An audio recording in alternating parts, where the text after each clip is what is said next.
Evening.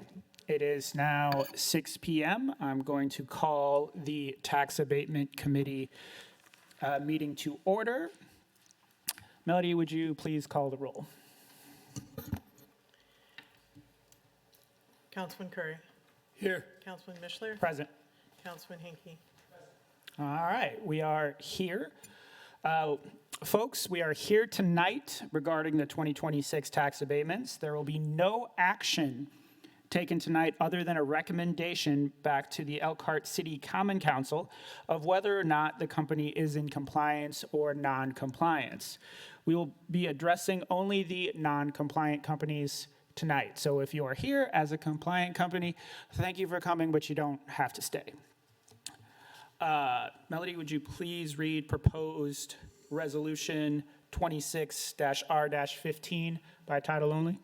Proposed Resolution 26-R-15, a resolution of the Common Council of the City of Elkhart, Indiana, determining whether American Technology Components Incorporated, ATO, 1127 Miles Avenue, LLC, are in substantial compliance with its Statement of Benefits forms and Memoranda of Agreement approved under Resolution numbers R5221, R5521, and R5621.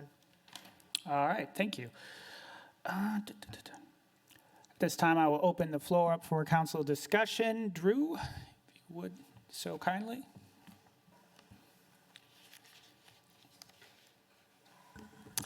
Thank you, Councilman Mishler. Thank you to the Tax Abatement Committee for being here tonight. ATC has a 10-year real property and five-year personal property tax phase-in. They've exceeded the investment for real property, $23 million, and met the investment for personal property. They have just been under for new jobs hired and retained jobs. And there's company representatives here tonight that can discuss the project. Okay, so retained jobs, they started with 125. They are currently at 104. Is that correct? That is, they are currently at 152. So they are 85% compliant. 85% compliant. Okay. Is there any questions at this time? Councilman Henke? Drew, revisit the jobs, please. We talked about. Can you, Councilman Henke, can you make sure your mic is on? Can you revisit the jobs? Because we are on 26R15. Yes. 26R15, SB1 estimated 68 new jobs. So. They are currently they have not ATC has not added any new jobs currently. Okay, I thought I heard a different number down here. So the CF1 showed 0 jobs, and my question is going to be for a matter of compliance. This was started in 2021, so it's not as though we have not had sufficient time to see the maturation of this process. And in 22 abatements, most have fulfilled and exceeded their job predictions. So I'm very curious what happened. How are they managing without those jobs and the business plan moving forward? I'm going to defer to our company representative to address your question. Thank you, Councilman Henke.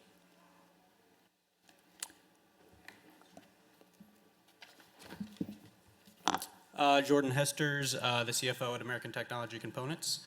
To address your specific question on the jobs, so when we proposed this project, it was back in 2021.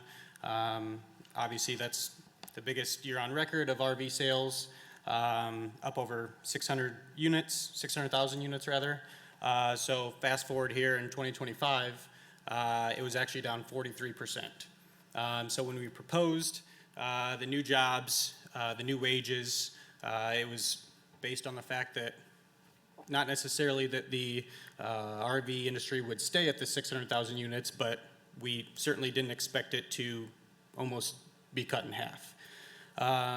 So that's kind of where we are. Obviously, it's kind of the reality of the economy right now.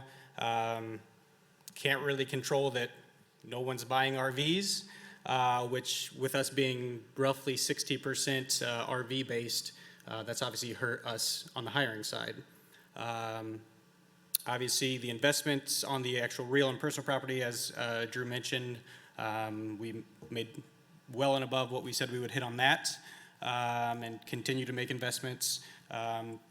With the employee portion, so while we didn't hit the FTE number that we said we would on the proposed abatement, we are at 87% of the total dollars. So what I mean by that is what we said we would hit based off our FTEs and our hourly wage. We've actually hit 80% of those total dollars, even though our employee count is nowhere near. So the hourly wage is about 40% higher than what we said we would hit. So basically paying a lot higher of a wage, just didn't necessarily hit the employee head count. We have brought some tools back from China as well. We had some items that we bought from China with our tooling over the course of the last probably 18 months or so. We've been bringing back some of that tooling a little bit at a time. We've brought back about 15 pieces of tooling so far, which has added probably 5 to 10 new jobs and also a couple pieces of new injection molding machines as well. So I guess that's kind of explains why we are where we are. Obviously, the bringing back a little bit of tooling is what we're helping bringing back to help bring up our sales a little bit. We've grown our other industries a little bit as well along the way, but even fast forward here in 2026 now through April, the RV market was actually down about 13.5% over last year. So, and we're actually up right now. We're at 167 employees. So, we're well above what the RV market is doing. We're just kind of waiting for it to actually start the upward trend again. So I am having additional concerns with that because we have two more abatements. One is R24, and they were estimating 85 new jobs. They had 720 created, and they are an RV company.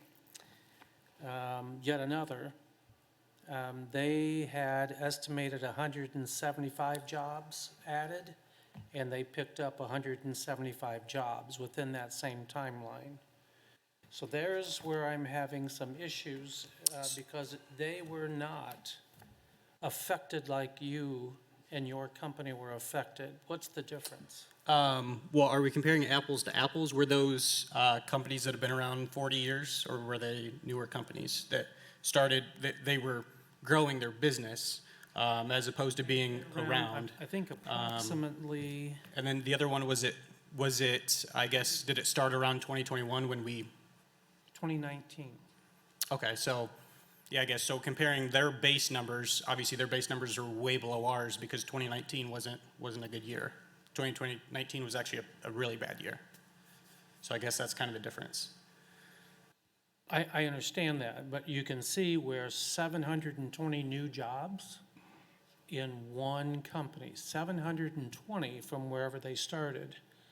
And that's what I'm looking at. So they are in the same industry, and they are compliant, even by holding the job. 720 jobs created, and the other one, 175 jobs created.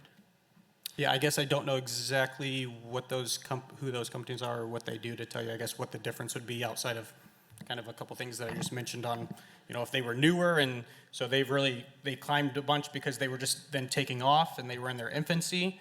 So they went from basically 0 to 3. If we're comparing the 340,000 units that were sold last year, well, if they just started up a handful of years ago, they were at 0. So they went from 0 units to 300. So obviously that would grow, I guess, is kind of my argument there. Yeah, so 0 is a tough number because I'm not sure you're saying that because the business was not there, the orders were not there.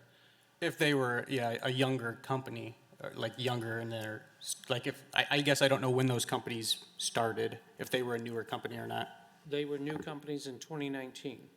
Okay, so yeah, I guess that's kind of where I'm saying, obviously, when you got a brand-new company, then you're gonna be able to grow your company like crazy, because you never sold anything before. Yeah, I'm not necessarily following that logic. I'm just looking at the same time and business models. That's the only part I'm looking at, and an explanation of 0%. And I'm not sure if there was a whole lot attempted, because if the orders aren't there, you can't hire people for no orders or delayed orders, right? Okay. Thank you. Councilman Curry. Yes, on your CF1, you said you retained 152 jobs, and you said you have 167 now? Currently, yes. Currently, you have 167, so that 68 would be what? You just hired another, what, 15 people? From the FTEs of 2025, we've come up 15 since then, yes. So on that new jobs creation, that wouldn't be zero if we had those numbers in earlier? Well, Councilman Curry, if I may, it would still be going towards their original amount of 177. They started at 177, so anything under 177 would not be new jobs. It would just be going to their retained jobs. So much. Right, and we have 167 now, and you talked about the average wages up. So was people working a lot of overtime In which year? last year? So when I said the overall hourly wage numbers were up, I was comparing that to our base, our CF1 that we submitted, saying this is the hourly wage we would hit by now. So I was comparing the hourly wage last year compared to that base. As far as overtime, no, our wages have just gone up that much over the last handful of years. Okay, thank you. Thank you. These new employees that you just hired, the additional 15, 16, are those working the line, or are those salespeople, folks on salary? How exactly are they being paid to be considered here? Right. It would be a little bit of both, probably more so, probably about 50-50. Okay. But if it were to weight one way or the other, it would be production and hourly wage. Okay. My main issue is last year when y'all came in front of us, we kind of heard a similar thing. Production was bad. We were hoping to make up for the difference from the onshoring of jobs. Unfortunately, it doesn't really look like that has necessarily happened. Well, you folks have done a great job when it comes to the personal property and the real property here. That's only 2/3 of a tax abatement. The rest is creation of those jobs. So it puts us in a little bit of a pickle. Drew, if I could ask a quick question of you real quick. This is a 10-year abatement, correct? Yes, sir. Property. Yes, on real property. Would it be possible, I don't know, I think it's been done before, if this could be restructured to a 7-year or 8-year, something like that? I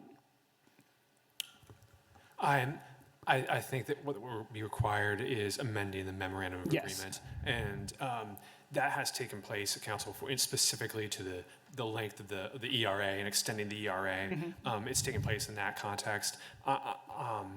I'm not sure if during my time here, I don't believe we've amended the length of the phase in, but that is something that staff could certainly discuss and continue to discuss with the committee and with council. Okay, because that might be something to consider here as well, since they've reached their real property and personal property.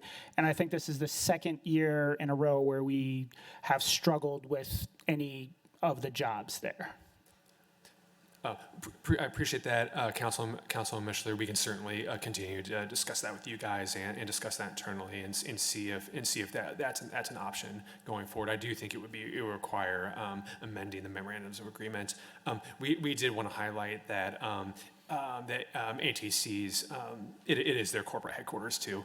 And we just wanted to, as an additional benefit from the project, we just want to highlight that. Thank you. Thanks. Good evening, Mike Huber, Development Services Director, City of Elkhart. I did just briefly chat with Corporate Counsel, City Attorney John Esper. Any MOU amendments on any of the terms or links would obviously have to be agreed to by the company as well.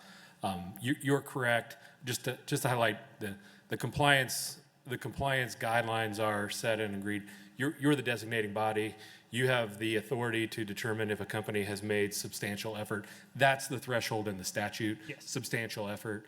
I think understanding and recognizing the three pieces weight differently, potentially based on the project. This was a significant real and personal property investment that will generate significant long-term tax benefits to the city long after the phase-in goes away. That can outweigh sometimes, the benefits of not necessarily meeting new job thresholds, especially if they were numbers that were predicated on a certain time and place in the economy when there were expectations of things. Again, I think the wages argument that they made is pretty strong as well. So the fact that they're close on wages and they're paying higher wages for less jobs, and they made a significant increased investment in the property and project are things that could be factors that could be considered in your determination as well. Thank you, Mike. Councilman Henke.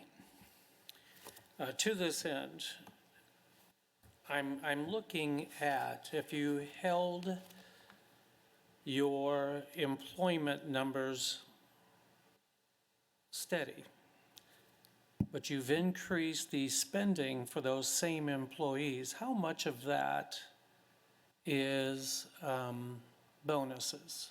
So the numbers that we have to present to you guys were actually required to throw out the bonuses.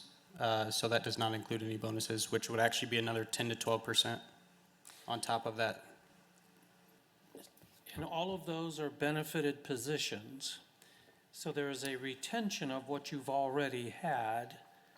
If I was going to really look at this, I would say, you've very much underestimated as a business projection your real estate investment. And then you very much overstated the jobs portion of it. Mr. Huber is correct. In my estimation, I always put the real property as the primary weighted tool, because that's what property taxes are based on. Personal property, sorry? I just hope I got on the tape. You said I was correct. Yeah, I want a second opinion, but I still. And then personal property, although portable and can be movable, the jobs portion is last. However, a big zero is a big zero, and that's all there is to it. I don't see another way around that. As Mr. Mishler said, last year we had a similar discussion, and there was not a correction. There was an expectation that there would be improvement, and improvement did not come. So I'm not sure what else we have to offer. I think the city was quite generous, and I think it's because of a corporate office probably, that there was a 10-year abatement when we have those that have put in $25 million and they had 5-year abatements, not 10-year abatements. So there's a lot of latitude that has already been granted. And I don't know if some of that had to do with the plot of land that it was on as well, which I don't know if, it didn't sound like we were able to actually find some records for it, but that land had been vacant for 15, 20 plus years, I believe, is what I was told. And actually since then, since we built our new building, you got another building, brand new facility popping up right to our south. And rumor on the street has it that our property to the north that has been abandoned is actually being sold. I heard that it was purchased, but the for sale sign is still out there. So I guess I would like to add that too, that as soon as kind of we develop the area a little bit, now you see a couple other companies doing the same thing in that area to kind of revive it. Yeah, in a matter of the rules, according to the state guidelines, the property is the property, the value is the value. So whether it is long vacant or so on, doesn't really assist us. That's the whole point of the abatement. Jobs are full-time with benefits only, and we have a minimum standard set for that. No temporary or part-time jobs can be included in the jobs numbers, and bonuses and other inducements also are not part of the salary. I just wanted to provide one more note of clarification. The term of the abatement is actually driven by the scoring of the score sheet, which Right. is curated and developed by the EDC for the county, because they coordinate the program for all of the jurisdictions within the county. And it's a standard across so that there aren't individual communities that are competing against other individual communities within the same county. So it's a standardized scoring system. That's what drives those, not the city's discretion to be generous with a 10-year abatement. And part of the scoring system, companies can get bonus points in the scoring system if they take vacant or obsolete property that has been undeveloped or underdeveloped for a long period of time. That can factor into that. So again, not to get into the specifics and the weeds of all the scoring systems, that's just a standardized form. That's how the length of the abatements are determined. But Let me clarify then for that record. This was a 2021, and I think we were still phasing in a new concept scoring grid, because I recall the arguments therein. Part of it again, and I'm saying latitude, is because if you're the only, it's a one-company shop, well, that's your world headquarters.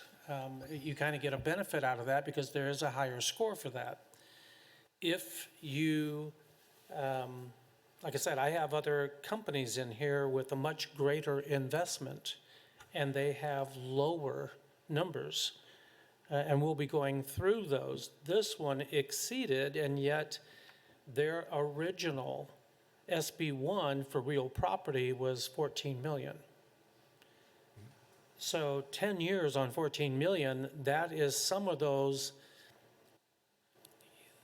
they're not necessarily subjective, they're generous in that if we're gonna call this their corporate headquarters, because it's the only spot they have, it's corporate headquarters, you get extra points for that. Is that not true? well, I think maybe there are, again, without getting into the weeds, they're weighted, right? So it's a weighted system. Jobs provides the number of jobs promised, the new jobs and retained jobs, the total investment. It's a formula that's all weighted. Again, maintained and operated and developed by the county, standard across every community in the county. Right. And that's through EDC, right? That's Not county correct. government, Yes, but that's correct. EDC, who is trying to land everybody for every abatement because they don't count on tax revenue for their portion of their business. I can't speak to that. I can tell you that's the City system does. that all the county entities, the jurisdictions, determined that they felt that they were the most appropriate entity to manage that process for all of the jurisdictions. Yeah, we're on different wavelengths. They're not elected. We are to look after the benefits of the total taxpayer, right? Okay. Okay. Is there any other comments or questions at this time? All right, at this time, I will accept a motion for proposed resolution 26-R-15 for the council. Well, looking at these numbers, and I just looked at your address, and I recognize your building and how it has changed that area and what you've done for Elkhart. And I just think because they're on the incline of hiring more people now, maybe we could find them that they are in substantial compliance this year, but with the expectation of having better numbers next year. So I make that motion that we find American Technology Components in substantial compliance based on the numbers that we saw on the real property and personal property, with the expectations of better numbers for job creation next year. Is there a second? We're basically just motioning this on to the next. To the full phase, council. To the full council. You can't put an expectation in there, but I get what you're saying. I will not second that. Motion dies due to lack of a second. Is there a motion? Mr. Chairman, I believe that the motion should be that we send this resolution 26R15 back to the general counsel with a bad phone number. Sorry. With a do not pass recommendation for not having 0% on job creation. I will second that motion. All right, we have a motion and a second. All those in favor signify by stating aye. Aye. Opposed, same sign. Aye. Motion carries 2-1. Thank you. Melody, would you please read proposed resolution 26-R-16 by title only? Proposed Resolution 26-R-16, a resolution of the Common Council of the City of Elkhart, Indiana, determining whether Marine Realty LLC, DBA Bennington Marine South, is in substantial compliance with its Statement of Benefits, Real Property, CF-1 Form, CF-1RP, and the Memorandum of Agreement approved under Resolution Numbers R-4422, R-4822, and R-4922. Thank you. Drew? Thank you, Council. So Bennington Marine has a 5-year real property tax phase-in. They constructed new office buildings at their DCO Drive location. They have met expectations for real estate improvements, but they are under on new jobs hired.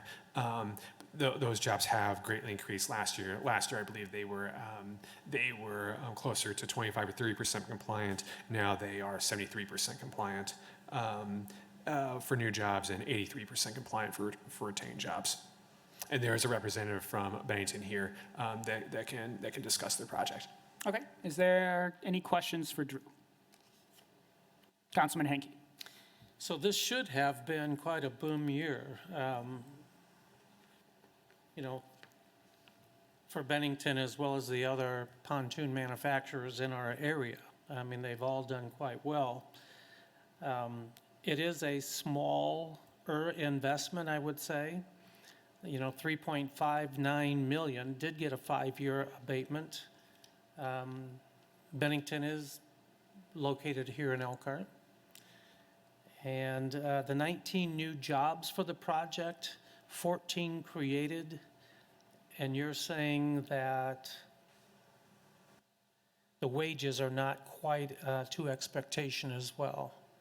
That is correct. 7% compliance. Can we address that part? I will defer to our company representative to discuss the project. And then this was a 22 with a 5-year. Yeah. So they still have one more year with which they could become compliant. Their final year is 28, paid 29, so they have 2 more years. All right. That's what I needed to know. So they still have a small space. And I want to talk Thank to you. you about my pontoon as well.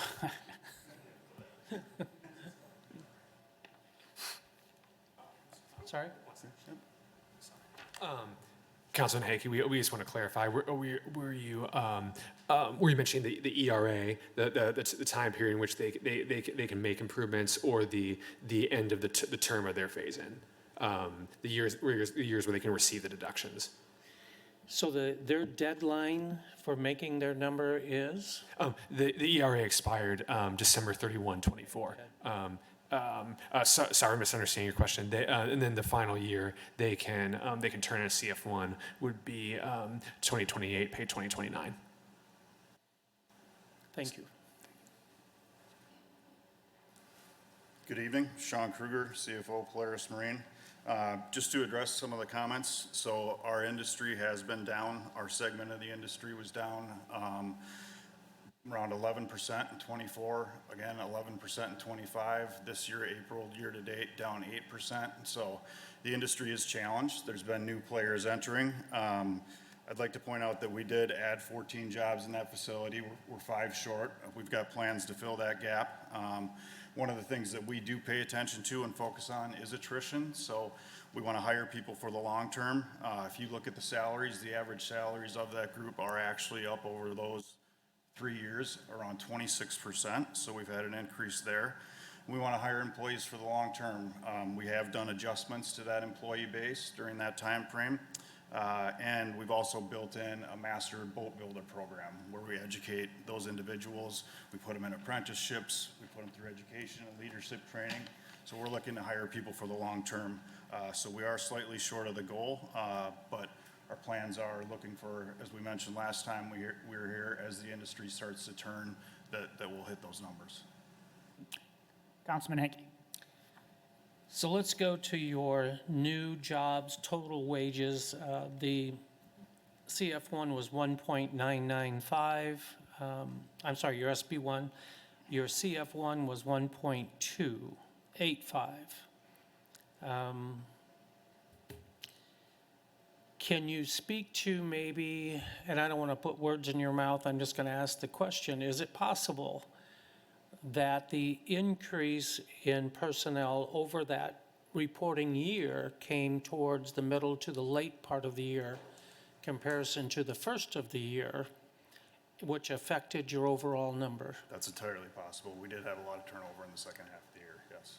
I mean, if you would look at your trend of employment, would you suggest that it was trending upward? Yes. That you could say at the beginning of the year, this is where we were, but by year end, we had a total of? Yes. And that would affect not the total number of employees, we have a direct number, but it would affect your total wages for the total period, right? That's correct. Okay. Agree. And are you then agreeing with that your employment number for the reporting period was 73%? That is correct. Retained, yes. Since that time, what has been added? Since the Since beginning this of last year. reporting period, how many jobs since this 73% could now be included in the next reporting period? Well, I'll have to look at time and what's happened, but I can tell you, we've had over 15 salaried positions open. So a lot of that's attrition and filling those jobs. We fill them very quickly. We've had that and as many on the hourly side of things. One of the items that we're looking for is we're doing a lot of insourcing on the end of things right now. So as we talked to you last time we were here, we're implementing some of that stuff currently right now. We've got plans. If I look at where we're 5 short on the jobs, where we plan to add 19 and we added 14, we've already got a plan to do that and actions are in place. So I feel good about those numbers in the long term, and our plan's the same as what we put together in the beginning. The trajectory's just changed based on the industry. Thank you. Thank you. Any other? Councilman Kirk. Yeah, as far as the new jobs, do we know if you hired people from the Elkhart area or the surrounding area? Primarily all from the Elkhart area. Yeah, absolutely. And we appreciate that. Thank you. All right. With that said, I will close discussion if there's no additional comments and ask for a motion. Mr. Chairman, Councilman Henke. I recommend that we find Resolution 26R16 to not be in compliance and send it back to the council with no recommendation. Second. There's a motion and a second. All those in favor signify by saying aye. Aye. Aye. Was that those opposed, same sign? I'm not opposing. Okay. Thank you. Motion carries. And I'm sure Drew will talk to you about that. Melody, would you please read proposed resolution 26-R-17 by title only? Proposed Scary. Proposed Resolution 26-R-17, a resolution of the Common Council of the City of Elkhart, Indiana, determining whether Elkhart Concord LLC is in substantial compliance with its Statement of Benefits, Real Property, CF-1 form, CF-1 RP, and the Memorandum of Agreement approved under the resolution numbers R3323, R3423, and R3523. At this time, I'll open the floor for council discussion. Drew? Thank you, Councilman Mishler.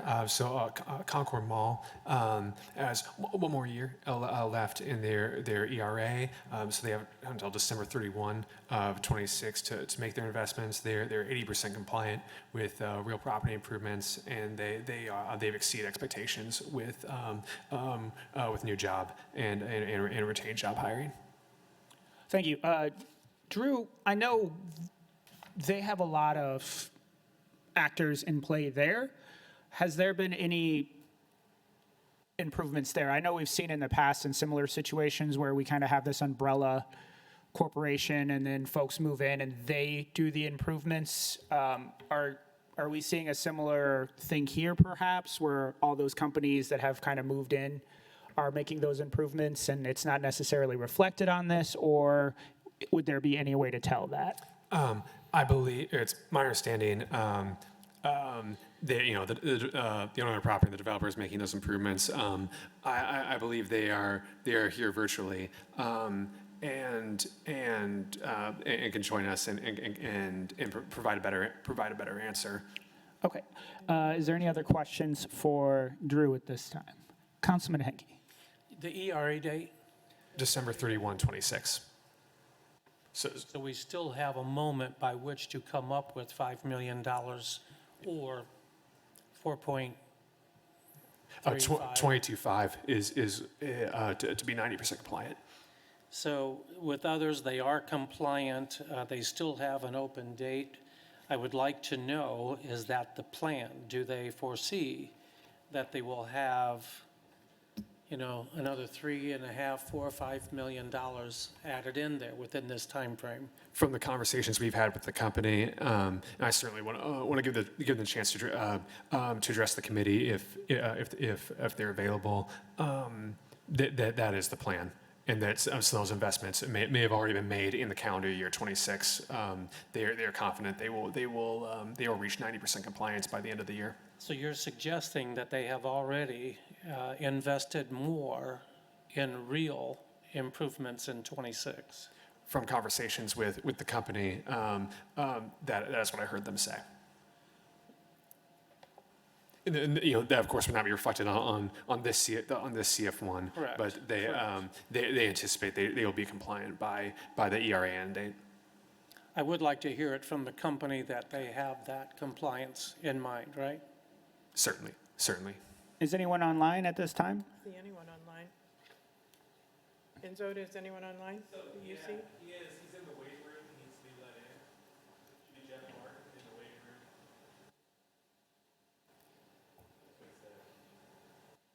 He'll need to be able to review.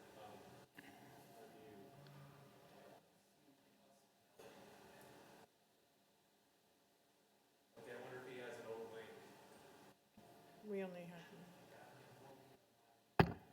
one link. Bear with us, folks. We'll get this figured out.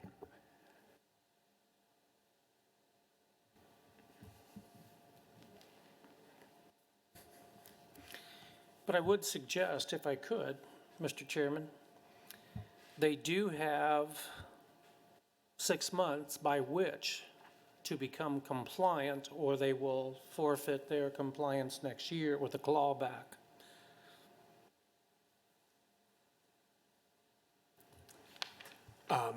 Thank you, Councilman Hanke. So for resolutions that predated July 24, we can only claw back if they announce they're going to leave town. If they do leave town, or if they're in arrears with a tax payment to Elkhart County. Right. Starting in the summer of 24, we began having clawback provisions for general noncompliance. But you're saying their ERA is December 31 of this year. So they certainly have time to make the investment, and from conversations with them, they plan to.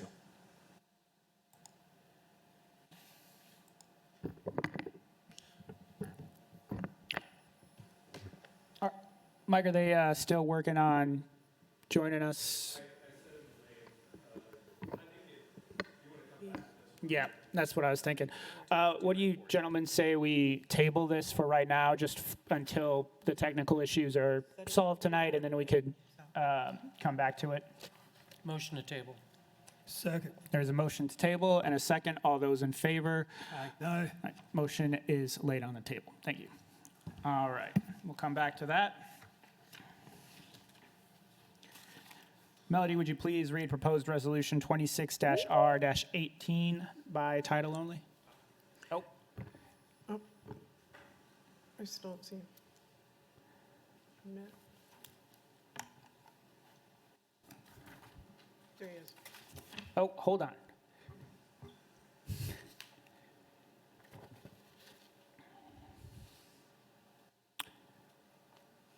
Okay, it seems like he's back. That might be the record for the shortest tabling that we've done.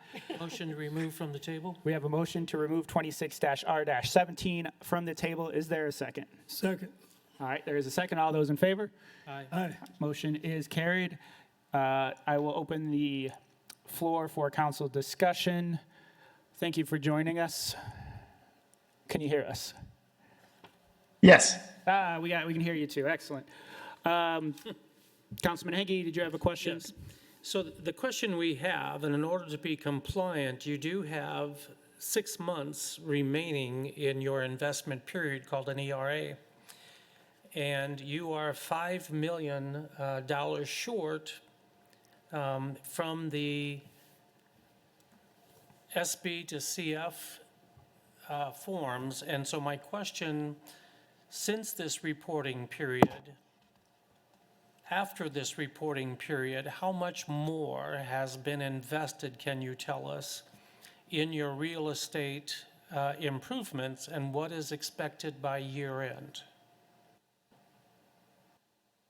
Good evening, everyone. Councilman Henke, good to see you. Same Councilman Mishler.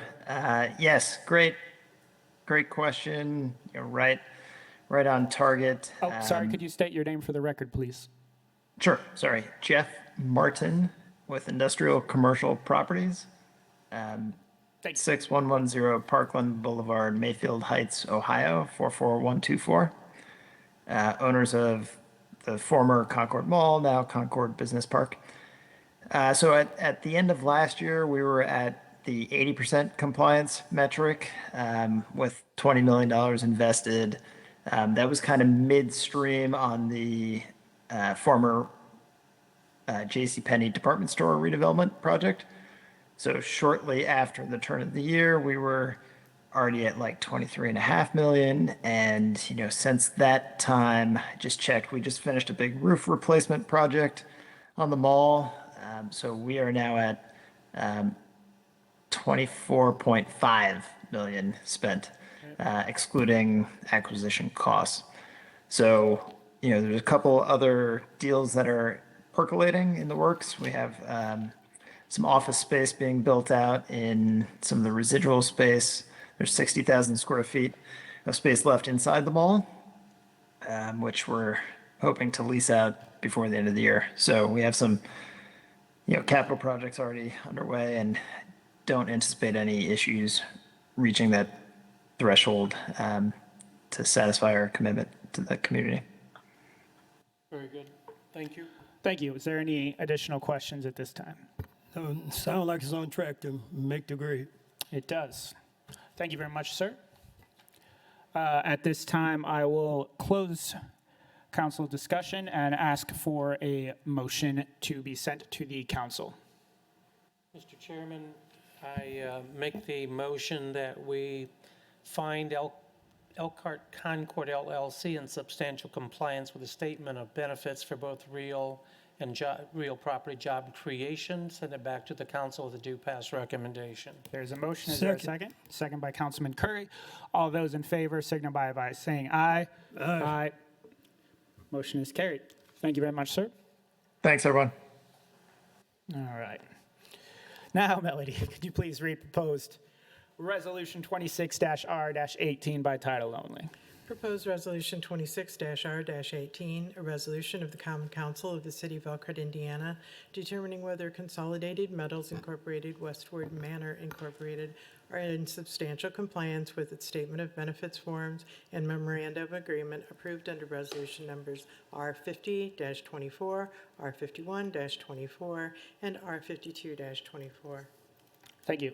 This time, I will open the floor for council discussion, comments from Drew, and comments from the company representative.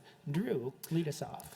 Thank you, Councilman Mishler. So Consolidated Metals, Inc., CMI, they're approved in 2024. They're new to Elkhart, and so they're going to invest $9 million in new personal property equipment, and they estimate about $600,000 in real estate improvements. They've greatly exceeded the real estate investment, tripling it.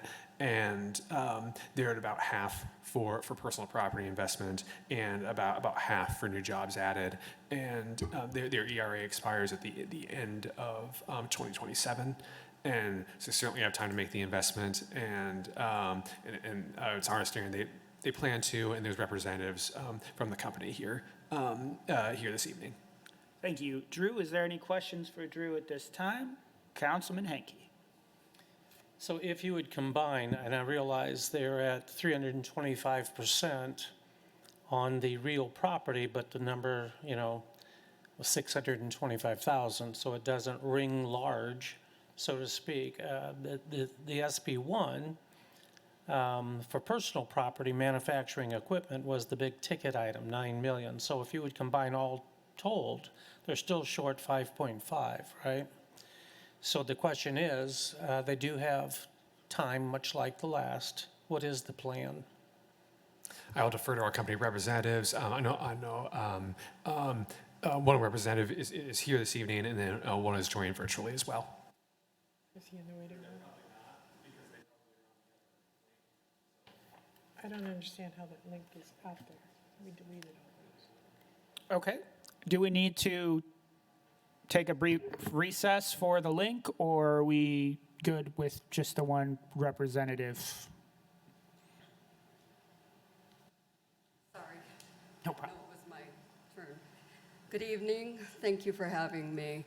My name is Terry Hellstrom. I am a lead account sales representative for Consolidated Metals. I live in San Antonio, Texas. I fly in to Elkhart once a month for about 3 to 4 days. Our accounts are Lippert, Forest River, Norco. These accounts were longstanding accounts with ours before we purchased and became part of the Elkhart community. What solidified that is that the products that these customers buy and we sell, a large part of those are from our Elkhart plant.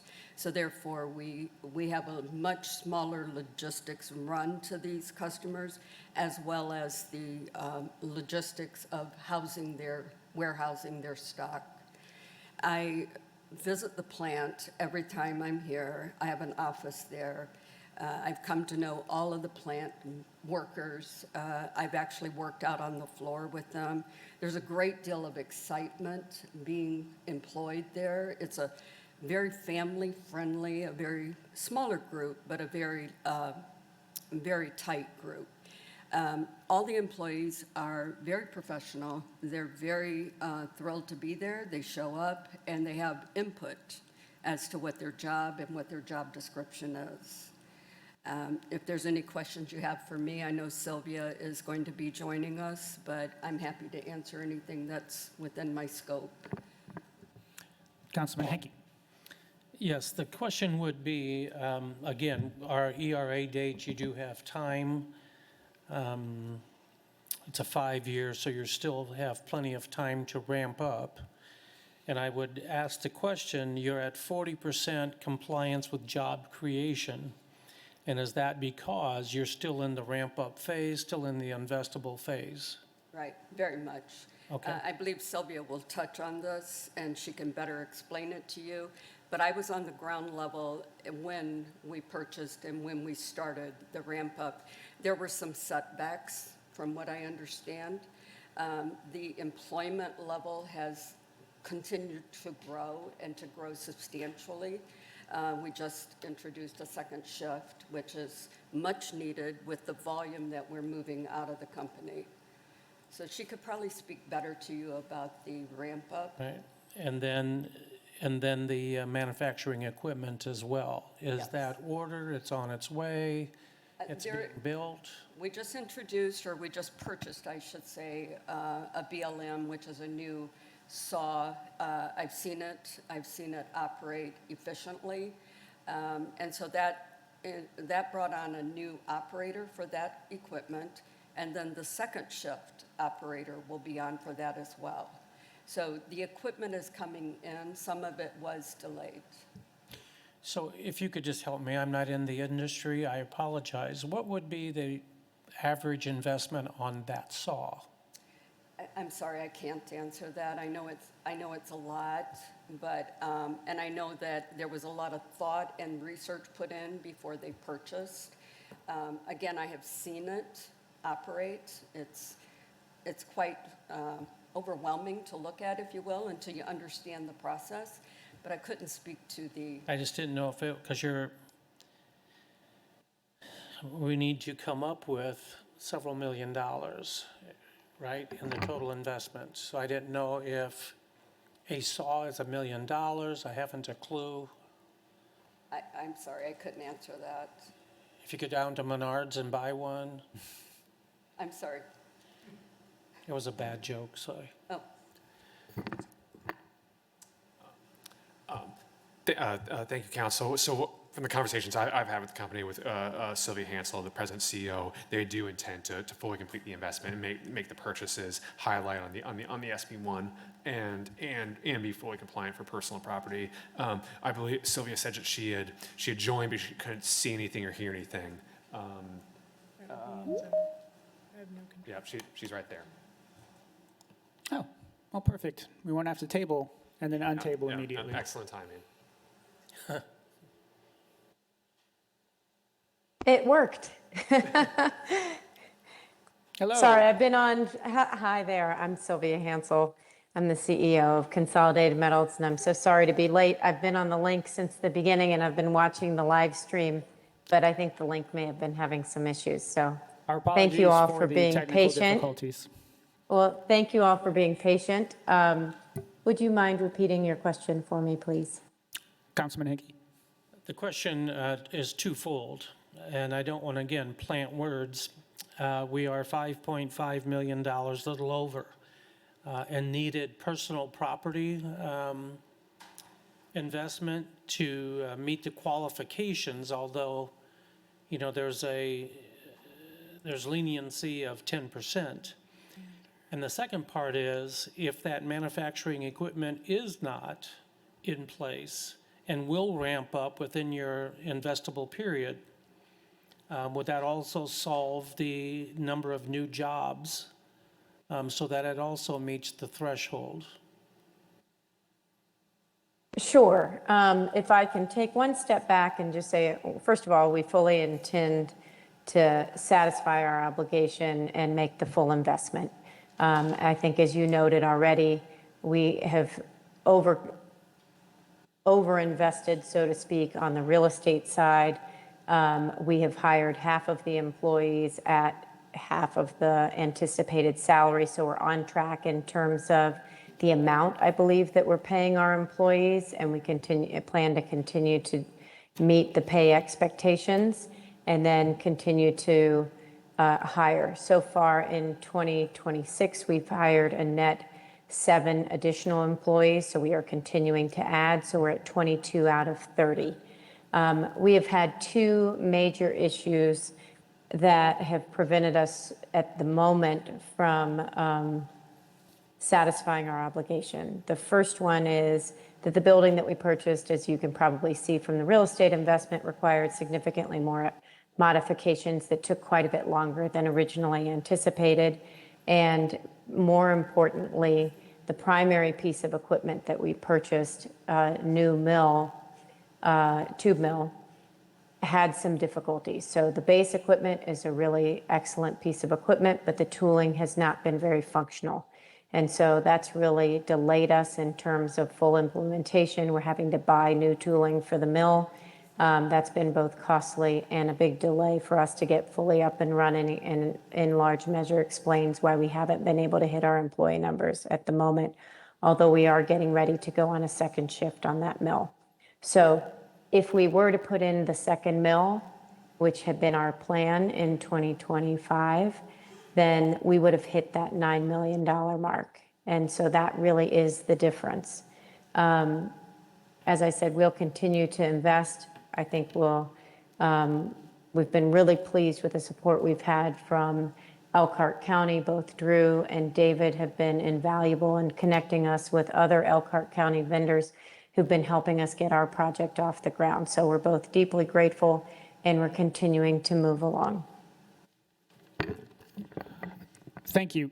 Do you anticipate, how should I say this? How much of the personal property investment do you anticipate having completed by the end of this year? It might be hard, but do you anticipate that piece of equipment being fully functional?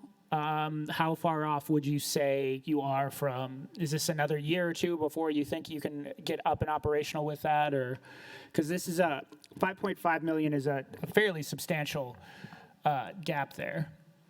It's good to see that you're, the jobs, that's great, seeing it go from 40% to 73%.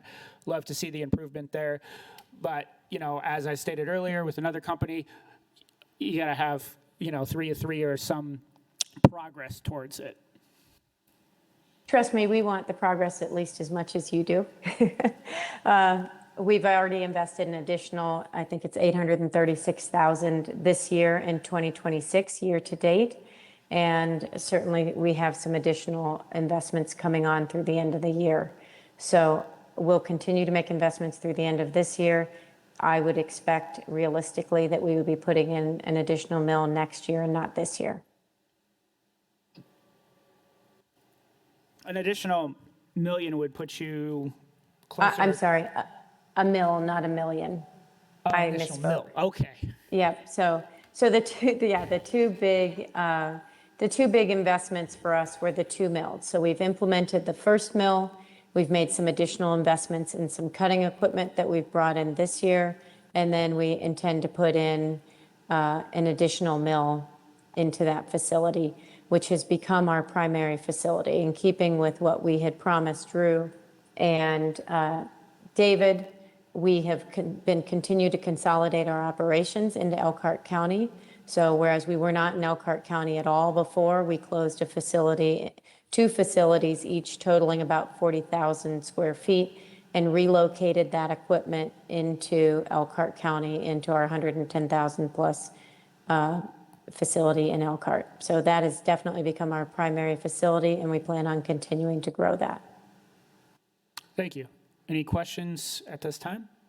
Yeah, as you continue to put in that additional mill, then you'll be able to hire the more people and meet that new jobs market, retain. Yes, yes. We may be able to hit it prior to that if we go on a third shift, but yes, certainly if we put in the new mill, we would hit that job target.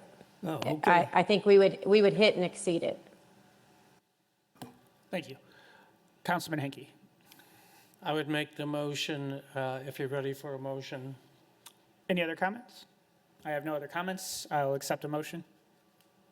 The motion is to find that CMI Resolution 26R18 is in substantial compliance and back to the council with a due pass recommendation. There's a motion. Is there a second? Second. There's a motion and a second. All those in favor signify by stating aye. Aye. Aye. Motion is carried. Thank you. And if we could clarify just for those, because you're still in your ERA, we're still expecting that investment to come through. And you have time to do that. Thank you. Okay. Thank you very much. Thank you. Appreciate the time.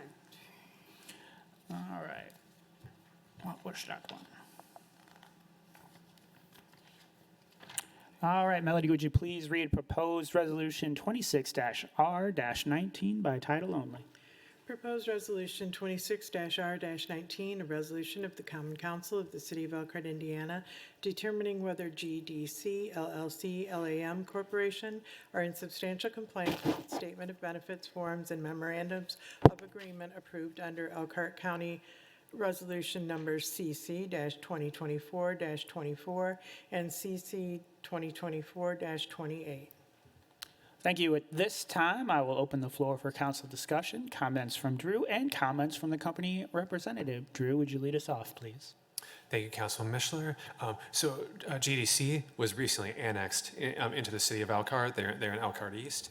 And in 2024, Elkhart County approved a 7-year real property and 7-year personal property tax phase-in.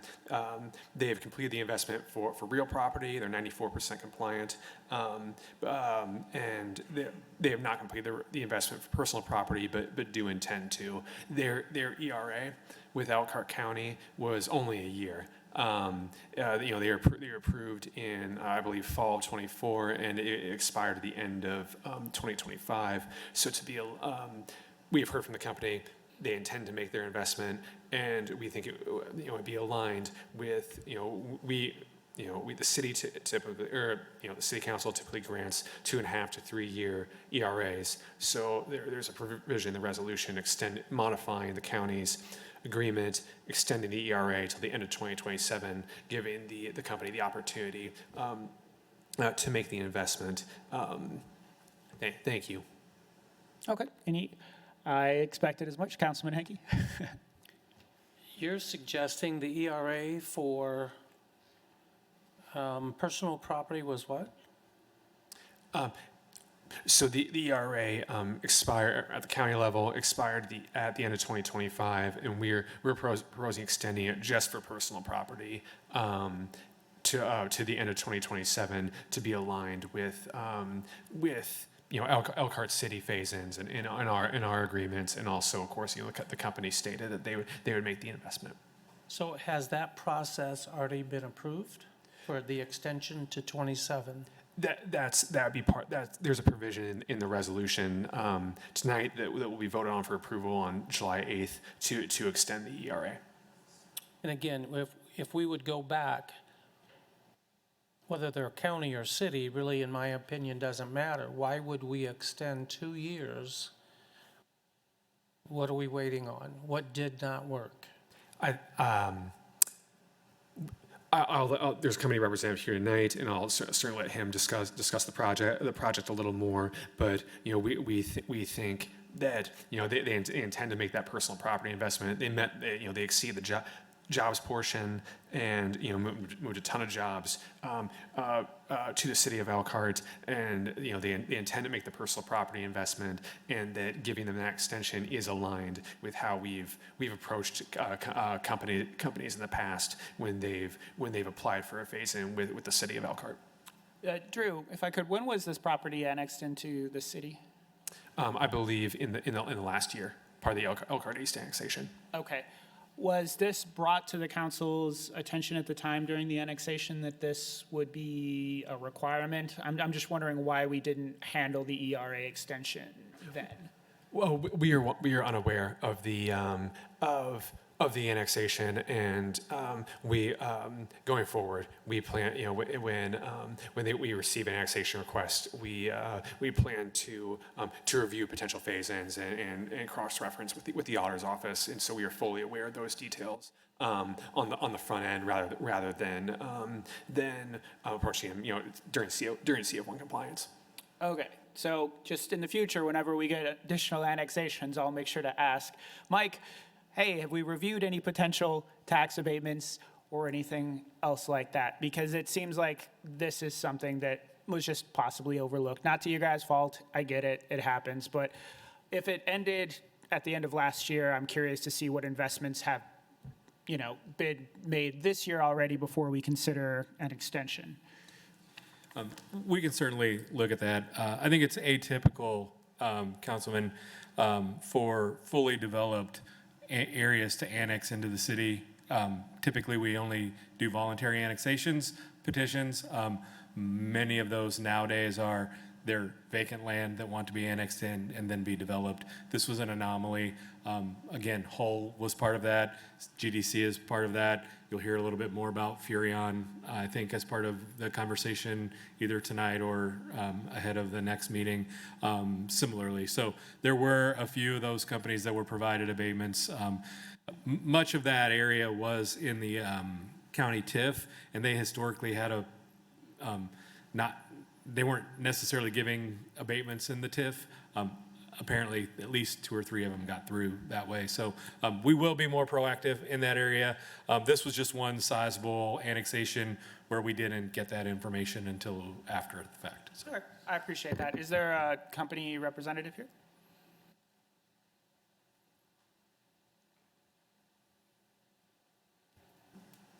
Good evening, Councilman. My name's Andrew Kitson. I'm the president of GDC. Thank you. Is there any questions at this time? Councilman Henke. So even with the extension, so my first question is, the dates are the dates, and so you have expired on your investment period. What happened that you're at 59%? What was the holdback? You are $867,689 short of hitting the 90% threshold. So on the personal property estimation was 2.875. The actual was 1.719.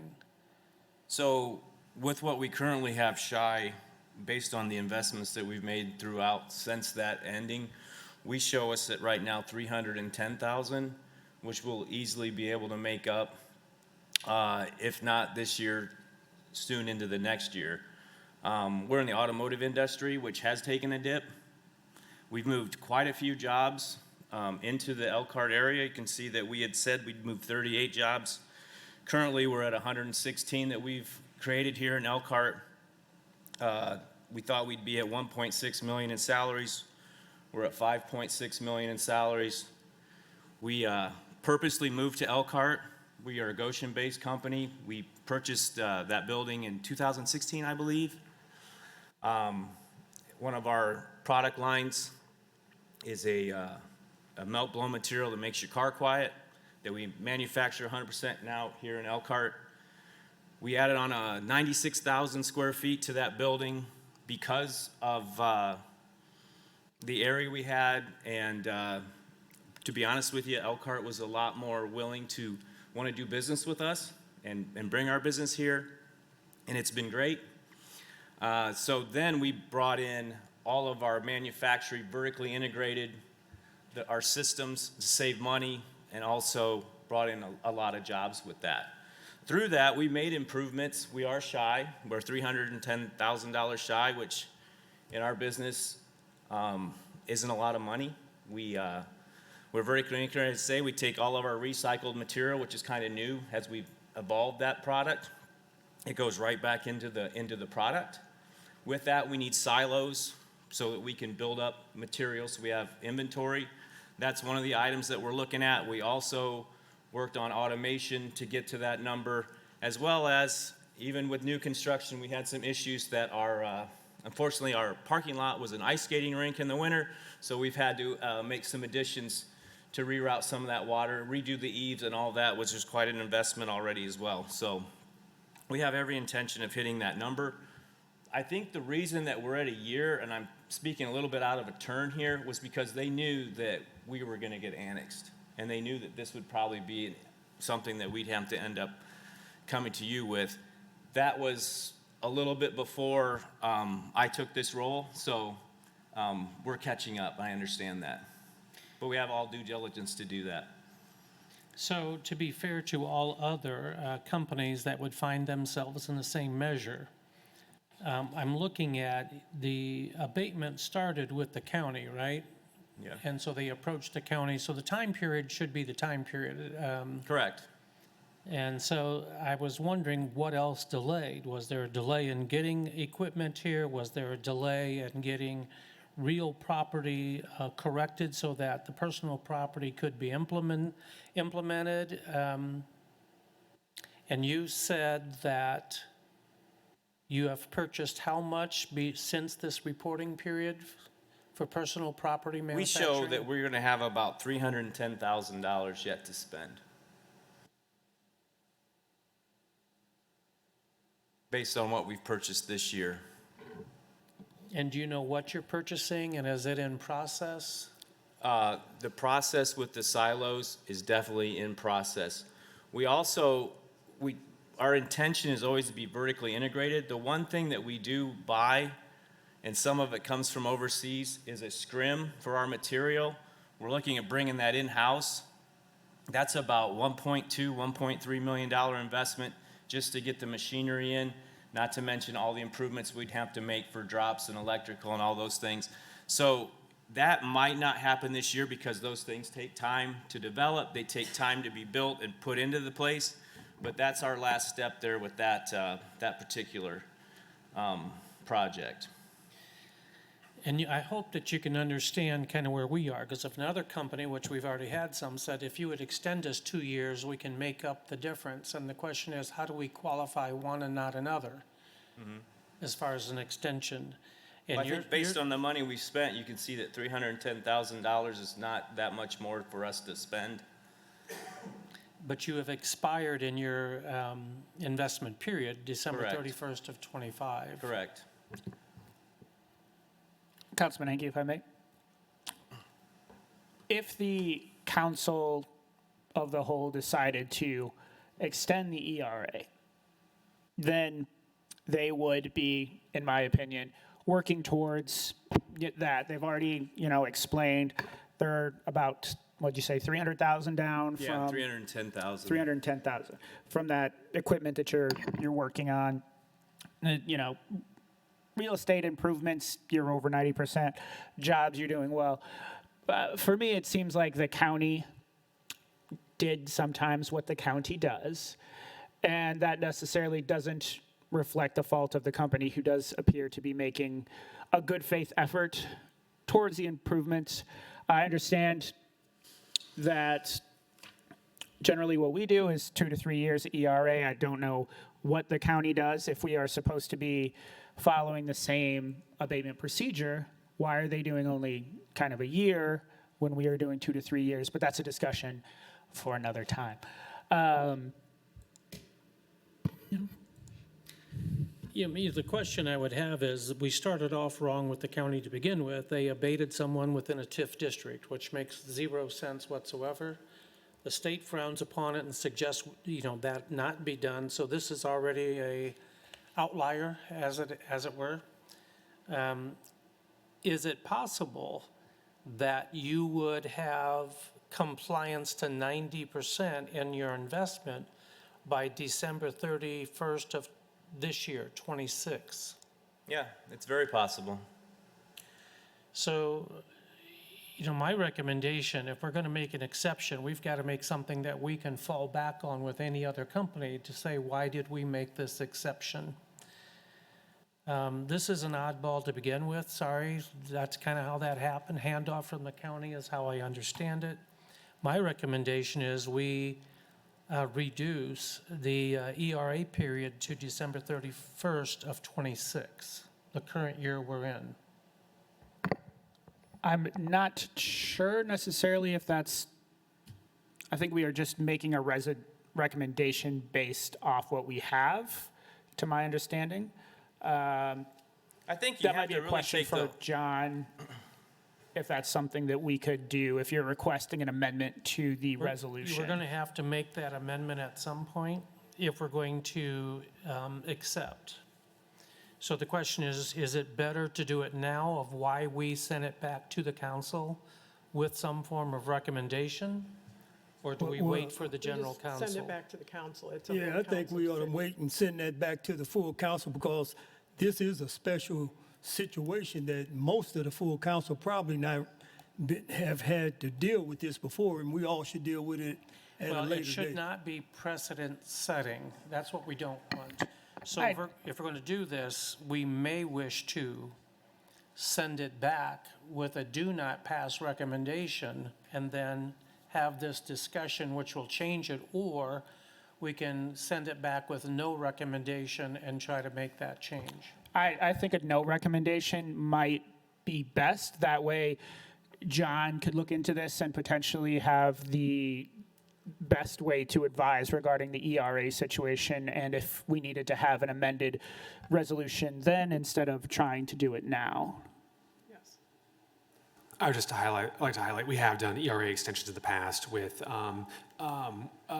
folks that, were approved by Elkhart City and, for instance, Tread Tire was a company that they had a piece of equipment stuck in Germany and they were given 2 ERA extensions. I know it's a slightly different situation, but I just wanted to highlight that. So Shredded Tire, just because you brought it up, their reason for extension was what? Was there something that was delayed getting to them? That is correct, Councilman Hankey. There was equipment stuck in Europe that, And that's not the case in this regard. So I can actually fall back on a reason there. We did it also with Greg Forr's company, Vixen. In this particular case, there was not a delay. There was nothing holding them back from making those changes. It was not outside of their purview to make that happen. There's the difference. So the question is, in all fairness, why would we go with an extension at all? And whether that's confusion between county and city is probably the best argument we've got. But it's going to have to hold water to every other company before us. That's fair. So at this time, is there any other discussion or questions for Drew or the company? Seeing none, I will close the discussion and entertain a motion to send back to the Common Council. Okay, I'd like to make a motion that we recommend that proposed resolution 26R-19 GDC be sent back to the full council with no recommendation. There's a motion. Is there a second? I'll second that. Second by Councilman Henke. All those in favor signify by saying aye. Aye. All right, motion is carried. Thank you very much.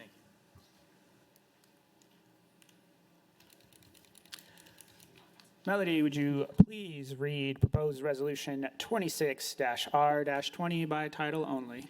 Proposed Resolution 26-R-20, a resolution of the Common Council of the City of Elkhart, Indiana, determining whether Playcon Corporation is in substantial compliance with its Statement of Benefits forms and memoranda of agreement approved under Resolution Numbers R-1420, R-2720, and R-2820. All right, thank you. At this time, I will open the floor for council discussion, comments from Drew, and comments from the company representative. Drew. Thank you, Councilman Mishler. So Playcon Inc.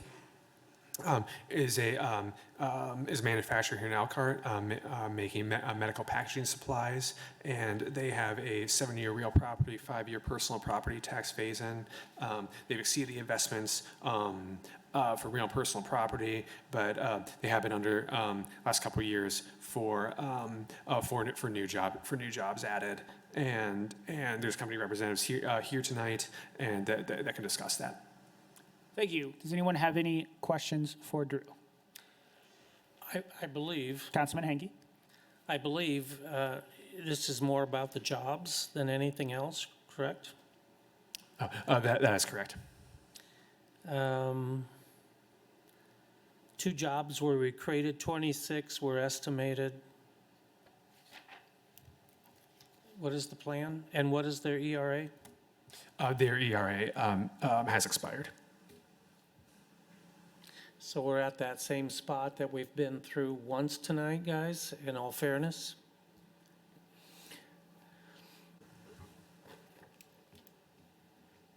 Is there a representative here? Yes, sir. There's I believe 2 representatives from the company here this evening. Excellent. I'm Mike Nielsen, the general manager at Playcon Elkhart. Thank you. Is there any questions for Mike? Councilman Henke? So here's the question. On real property, you far exceeded. You were at 5.9 estimated and 6.4 realized. So you've built up. And then on personal property, 3.9 estimated, 4.5 realized. So you've built up. What happened to jobs? Yeah. So we, everything we make is plastics. Through COVID, everything is medical device, highly orthopedic centric. So a lot of non-essential surgeries that stopped in 2020 into 2021. We held pretty flat and increased a little bit. Texas storms in February 2021 crippled the plastics industry. We actually went into a backlog situation. Sales grew at 38% because our customers were hoarding. You put a $3,000 knee implant in my 50-cent piece of plastic. They don't like that. So they hoarded for until literally August of 2023. And sales dropped. Supply opened up. They were destocking. It got bad enough in December. We cut back our third shift, or we cut back to 4 days for the entire shop. We run three shifts now. In April of '24, we consolidated our third shift. Didn't lay anybody off. I was allowed to, we're a family-owned company, so we were allowed to hold our employment where it was, just reducing through attrition. And we held that until our customers finally got empty enough, they started buying again. We didn't lose business. We restarted third shift in July of 2025. Since then, we've won a pretty nice steady growth. Today, we have 99 people in the building, and fortunately, 18 of those are temps. If I could fill every full-time position that I have open today, I would have 117 people in the plant. Things we've done in the last 4 or 5 months to try to get to that number, we've added a second and a third staffing agency. Last month, we actually stopped testing for THC. We are, and quite frankly, if I'm not staffed up quickly, we're already running overtime. We will be in a backlog situation. So we are doing everything in our knowledge. We're transferring people from Madison, Wisconsin. I just found out this afternoon. We've got an employee that's going to move here. Everything we can do to staff up, we're doing. Has there been what's your process for kind of permanent hire from those staffing agencies? Because unfortunately, we can't count, Yep. that. Yeah, our process for our technical positions. So I have 2 maintenance and 1 engineering position open right now. We do that through recruitment and direct hire. Okay. Our less technical, non-technical, we are almost exclusively temp to hire. And they have to get through their roughly 3-month period before we'll bring them on, just because I'm not gonna say we're special, but we're a little different than most of the industry in Elkhart. And hiring directly from the RV OEMs, that doesn't typically work very well. It's a very different culture, different lifestyle. So most of it is temp to hire. And we have, like I said, we have 18 right now. We'd love to hire once we get them through their probationary period. And how long have those temps been with you? Are those new hires this year, or were they hired in? It varies. Okay. We went through, it was 12 came and went in May. 11 came and went in April. That's been our pattern. Okay. Councilman Craig? Yeah, you say you have 18 temps now. Is that why your average wages have went down? The estimate Opening is positions. 38,000? Yeah, because they don't count. Yeah. I mean, our wages for individuals have certainly gone up. But overall, yeah, they've gone down because of that. Okay, Yeah, just because we're short. sure. Okay, thanks. Councilman Hanky? So I'm looking at, most specifically, the jobs. And with the jobs, you said that storms in Texas limited your supply of plastics. Correct. Because we have a couple of other injection molding companies in this abatement process. How is Playcon different from them? And they hit compliance, so I'm wondering, how did they get product you didn't? Can you help me understand that? Sure. The vast majority of what we use is called PETG, and we buy rolls. We do thermoforming. That was a double hit. So resin supply became short, and then Eastman Chemical Company, based in Kingsport, Tennessee, had an explosion. That is, in the medical world, that is the resin to make your packaging from. Shut them down for about 2 months. But what all of that did was create demand that wasn't necessarily real because our customers were filling the shelves. It was the toilet paper of COVID. What that did was made us grow incredibly fast. We peaked at 105 employees. And when they got full and when supply opened, they went from a safety stock of maybe 3 weeks. Some of my customers were carrying 18 months of safety stock. So that meteoric rise created way too much inventory, and it just stopped just as fast. Okay. So with that said, Drew, we are in the ERA period, right? We have we have this year yet to go. Playcon's ERA, I believe, expired at the end of 2023. Am I in the? Yeah. Yeah. We're on R20, correct?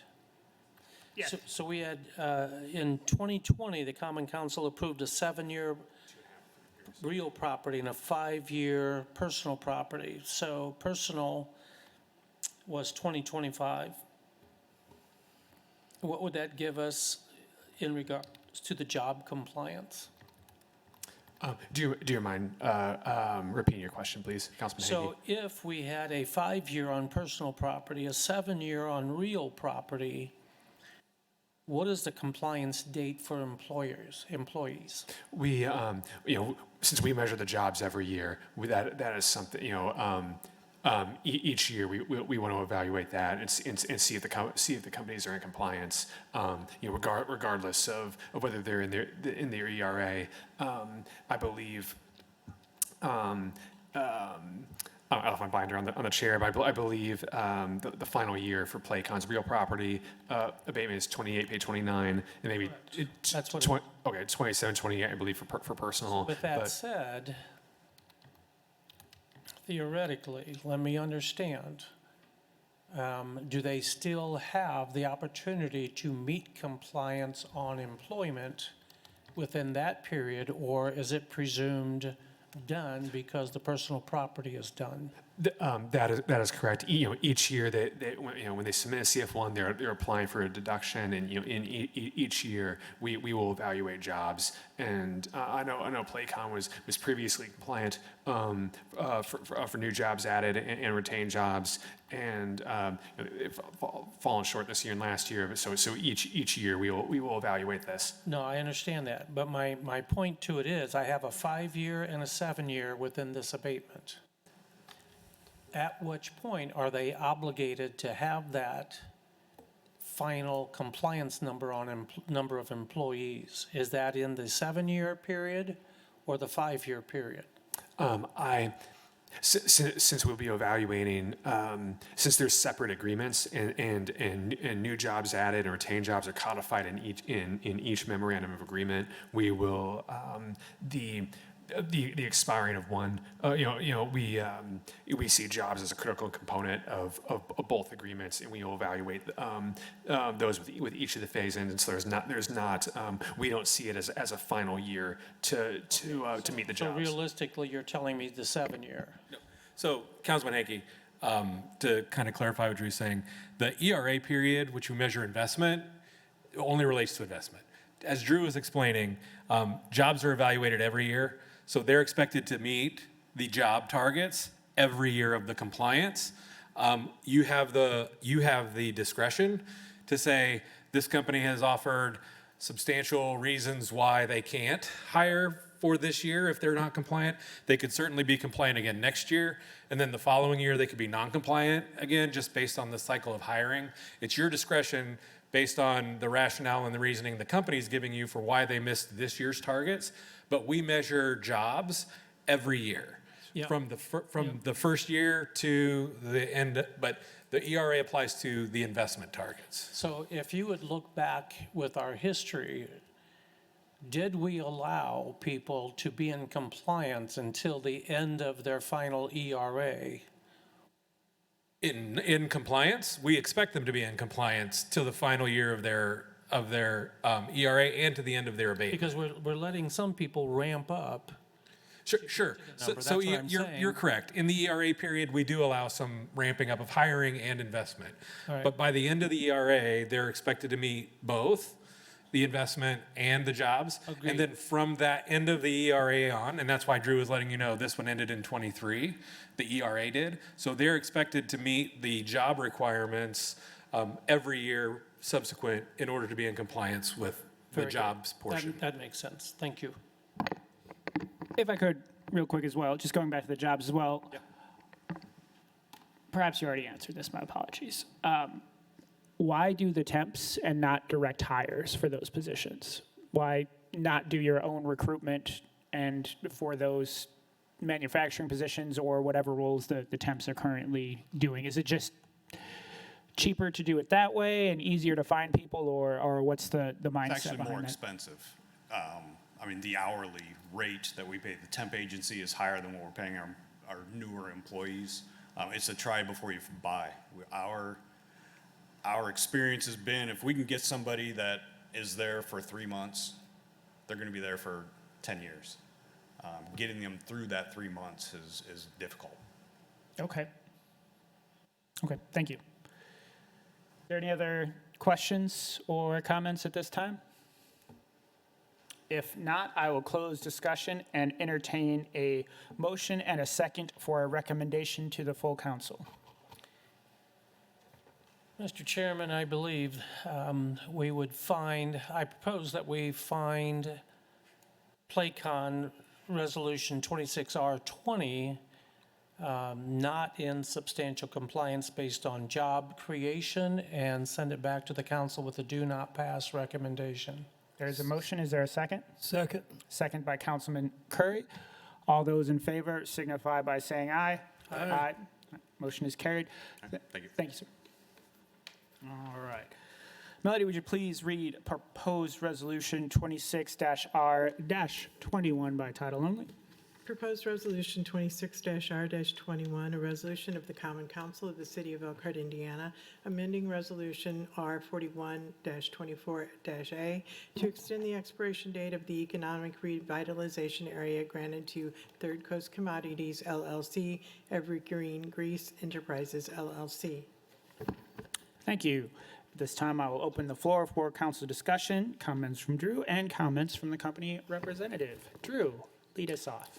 Thank you, Councilman Mishler. So Third Coast Commodities was approved for a 7-year real property and 5-year personal property phase-in July of '24. They are still within their ERA, expires at the end of 2026. They have not made the investments highlighted on their SB1 and in memorandum of agreement, and they've been having trouble securing local contractors for water and sewer and a few other items, and they have requested an extension to extend the ERA 2 years to December 31, 2028. And we want to bring this to council. Thank you. Thanks, Drew. Is there any questions for Drew at this time? Councilman Henke. So the holdup, even though this was 2024, do we know the month in '24 this was approved? July or August. So in all of this period, we can't find a contractor, and the investment is suggested to be $2 million. And they got 7-year real property and a 5-year personal property on 2 million and 1.5 million. And that part doesn't make a great deal of sense to me, but so be it. I just don't understand how we don't have someone lined up in a 1-year period if your business is being held up by a contractor. Thank you, Councilman Hanky. I do think part of them having a longer phase-in period was that they're in advanced recycling, and they were renovating the old Homer Lumber 1650 West Lusher, that location. I do not believe we have a representative from Third Coast here this evening. We're trying to get them online. We're trying to get them online. They've both been emailed, and Enzo's got them in the meeting, but neither one of them are online. Okay. Thank you. Are they not in the lobby? Is there some technical issues at this time for the representative, or are they just not online at all?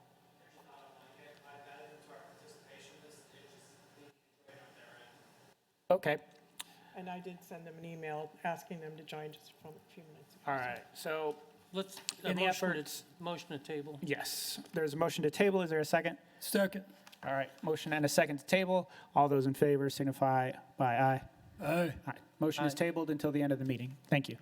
All right, with that said, we will move on to proposed resolution 26-R-22. Melody, would you read that by title only, please? Proposed Resolution 26-R-22, a resolution of the Common Council of the City of Elkhart, Indiana, determining whether PECF Enterprises, DBA Triangle Rubber Company, LLC, and Seven Guild, LLC, are in substantial compliance with its Statement of Benefits forms and Memorandum of Agreement approved under Resolution Numbers R5324, R5624, and R5724. All right, at this time, I will open the floor for council discussion, comments from Drew, and comments from the company representative. Drew, would you lead us off, please? Thank you, Councilman Mishler. So Triangle Rubber was approved in fall of 2024 for a 3-year personal and three-year real property tax phase-in. They've completed the investment for real property, but they are under for personal property. And they have also completed the jobs hired aspect of their project. There's a company representative here this evening, and he can certainly answer additional questions. Okay, any questions for Drew at this time? Seeing none, I will invite the company representative up.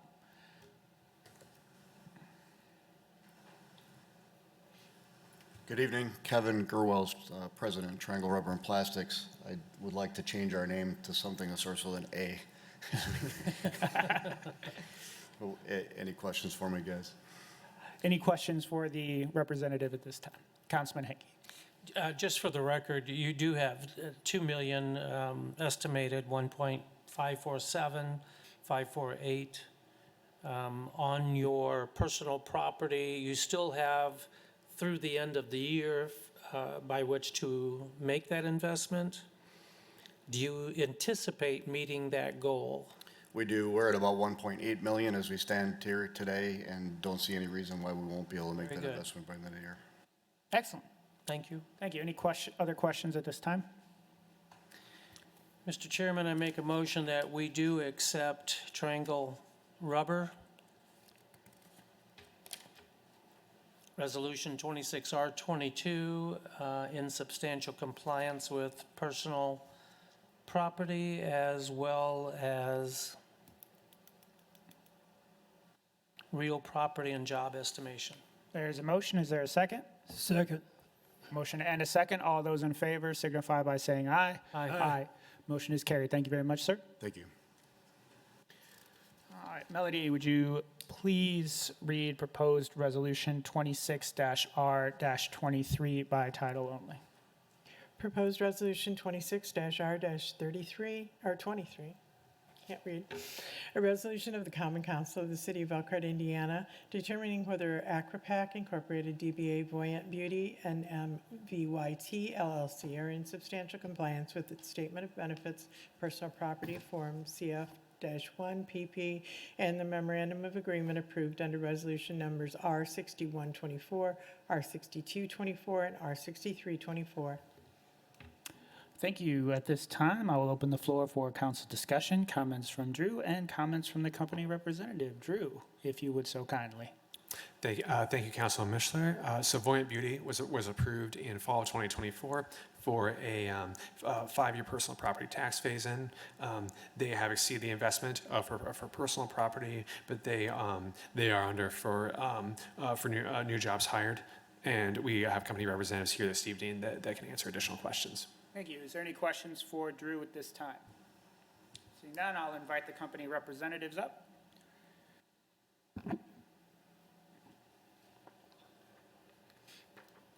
Good evening. My name's Sheldon Cressy. I'm the general manager for Voyant Beauty, and I have. My name is Nick Clem, plant controller for both Elkhart sites. Thank you. As you can see, the major question we have here is for new jobs and retained jobs. The SB1 stated retained jobs of 219, new jobs of 48. Tonight we were presented with retained jobs of 203, 0 new jobs. So if you could walk us through what's going on, if you would. Yeah, we're a contract manufacturer for consumer goods, and currently we just don't have any demand for that line right now. Okay. Do you have any plans or mechanisms of action to get those jobs, or are you just kind of waiting for the orders to come in? We're waiting for the orders to come in. It's pretty flat right now. We had a little bit of growth this year, about 7%, but that's still not enough to crew another line 3 shifts a day, 5 days a week. Gotcha. Thank you. Any other questions at this time? Councilman Henke. Is this a new product line? Is that why the expansion to begin with? It was an expansion of a current business growth for our customer. Okay. And then the product line that just is slow to take off, I guess, is that one that you already had and it kind of went flat based on economy? Is it a new one that just hasn't taken off yet? No, it's a current product, and it's just flat due to the economy. Okay, and then, the ERA is December 31 of 27.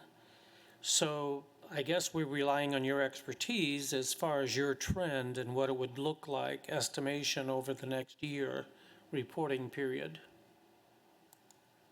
It looks soft over the next year from what we're seeing with our forecasts that we're getting from our customers. Appreciate the honesty. Thank you. So is it the product, or is it the product moreover than the economy? Because consumers are still buying, right? Is it a product? Is it a product that has to be replaced? Help me with that. Are your other products doing better, or is it just this one that's stagnant? It's an existing product, but it's 99% of our business is one product. So if that does not increase in the market, there is no more demand. So our building is functionally 99% one product. Thank you. Okay, thank you. Okay. Is there any other questions at this time? No. Okay. Seeing no other questions, I'll close discussion and entertain a motion to be sent to the council as a whole. Mr. Chairman, I believe, and I'm basing this on the ERA date, that we send 26R23 back to the council with no recommendation. There's a motion. Is there a second? Second. Second by Councilman Curry. All those in favor signify by saying aye. Aye. Aye. Motion is carried. Thank you very much. Thank you. We have reached out again to the Three Coast and have had no reply. They have not replied? Okay. Well, with that said, we still have a motion on the table for the night, and we still need to make a motion on that. So I will entertain a motion to remove, what was that, 21? 20 or 20, 21? I will entertain a motion to remove proposed resolution 26-R-21 and place it on the table. Is there a So motion? moved. Take it off the table? Take it off the table. My Off the table. apologies.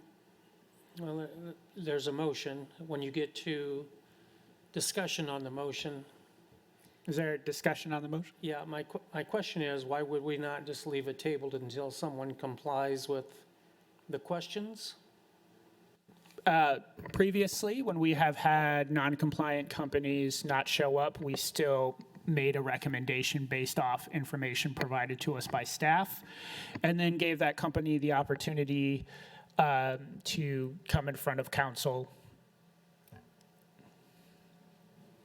That's traditionally what we've done. Okay. So there is a motion to take it off the table. Is there a second?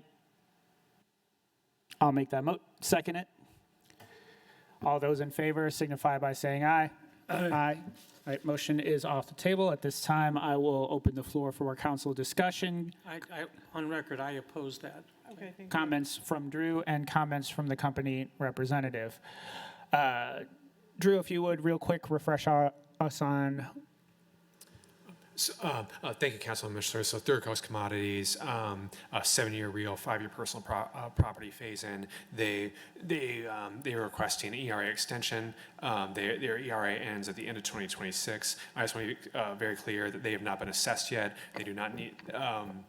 They did not need to turn in a CF1 for 2026, pay 2027, but they are requesting an extension. So they are confident they can complete their investment by December 31, 2028.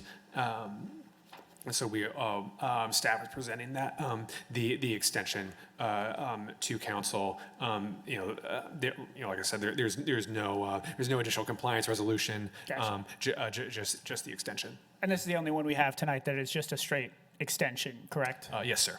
Okay. Any questions for Drew at this time, Councilman Henke? And again, to be very clear, why would we extend? We so city staff does not want to provide a recommendation. We wanted to give this option to council and let the company talk about their project and talk about their industry but it's our understanding from conversations with them that they have had issues securing contractors for water and sewer, and that's what led to major delays in the project. That is what we have heard from them. Okay. Well, given that this one is kind of different than the other ones, and they are not here to present that case, is there any other questions for Drew at this time? All right, I'll close discussion and entertain a motion to be sent to the council as a whole. Yeah, I think we ought to make a motion that we send this back to the council with no recommendation. With no recommendation, is there a second? I will second that. All right, all those in favor of sending this back to the council with no recommendation signify by saying aye. Aye. Opposed, same sign. Aye. Motion carries. I believe. Mr. Chairman, can we have a 5-minute recess unless someone's waiting on us? Well, do we have anything else? I've emailed him, Enzo's emailed them. They're in our ability to come in, but nobody's in. But you have all the compliant ones, which we still need to press out of committee. No, we discussed only non-compliant. Yes, those are just strictly in the binder for review. We're not sending those with recommendations since they are already in compliance. That's not what we did last year. We just strictly tonight was focused on the non-compliant We companies. can do that. However, were not all of them sent to the abatement committee, which means they are in this committee and we need to take them out. And more importantly, I need to hit the restroom.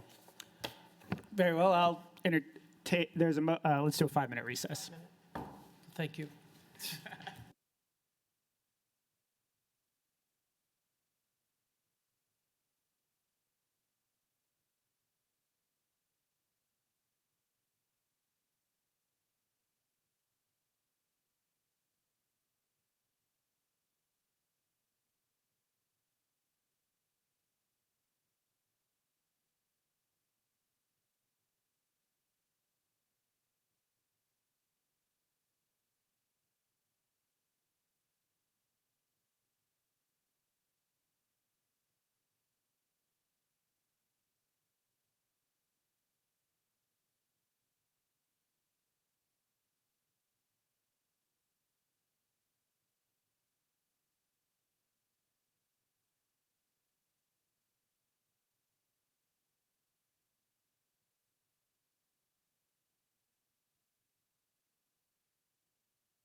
Okay, at this time, I will call to order, return from recess, the Tax Abatement Committee.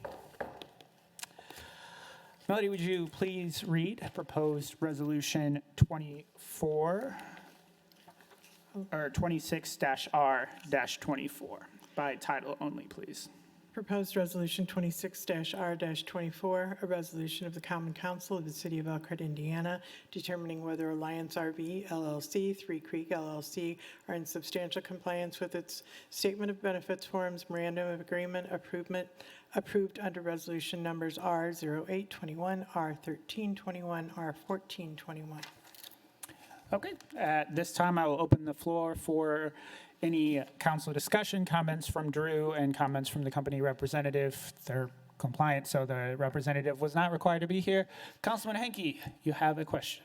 Yeah, my concern on this one is the duplicity of 26R24, 26R25, both Alliance RVs.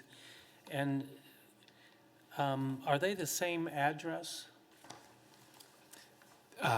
There's a map, or I believe, that highlights the, it's on the last page of both I resolutions. see the map, but one is within inside itself?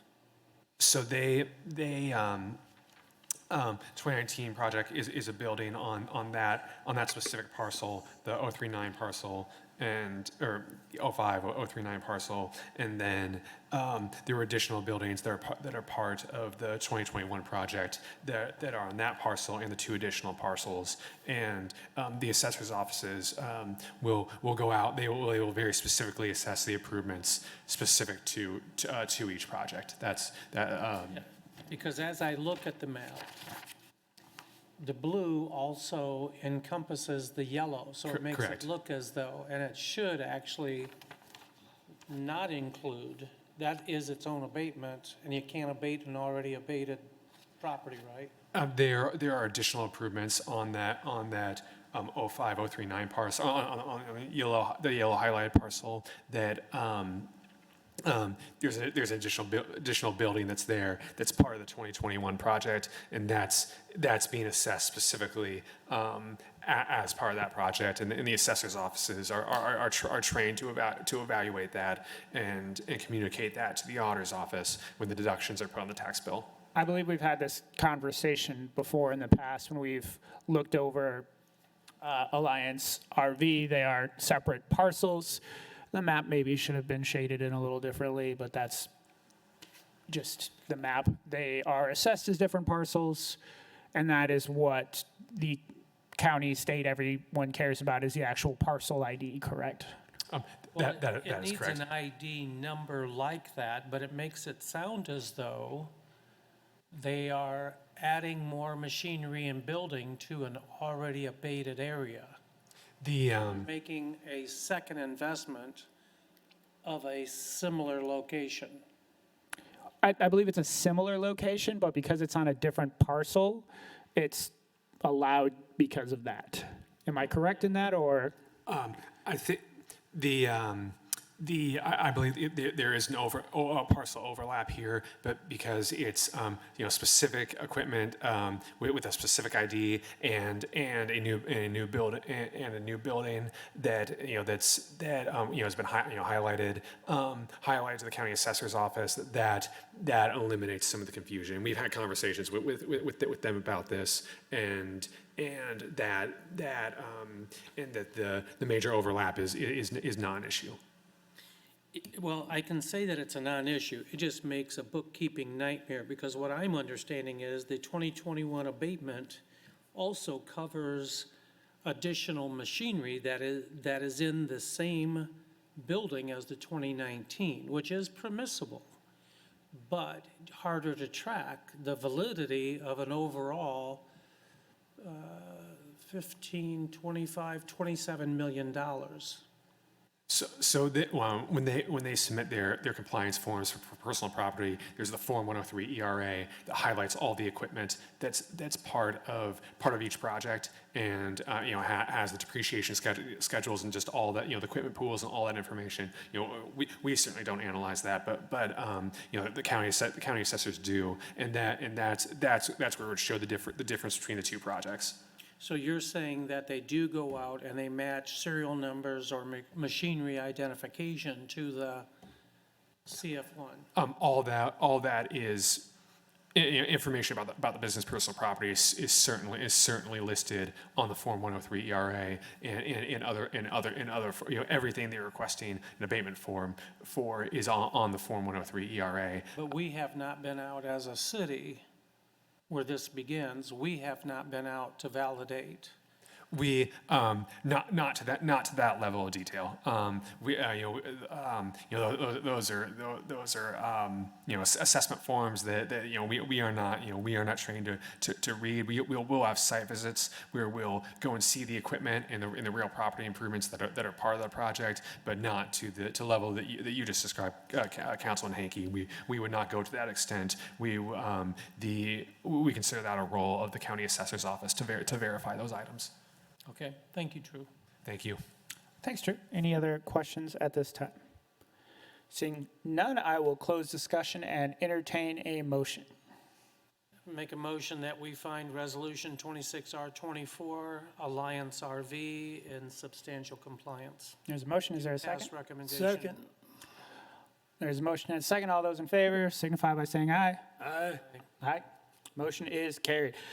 Melody, would you please read proposed resolution 26-R-25 by title only? Proposed resolution 26-R-25, a resolution of the Common Council of the City of Elkhart, Indiana, determining whether Alliance RV LLC, Three Creek LLC are in substantial compliance with Statement of Benefit forms and Memoranda of Agreement approved under resolution numbers R819, R919, and R1019. At this time, I will open up the floor for any discussion, comments from Drew or company representatives.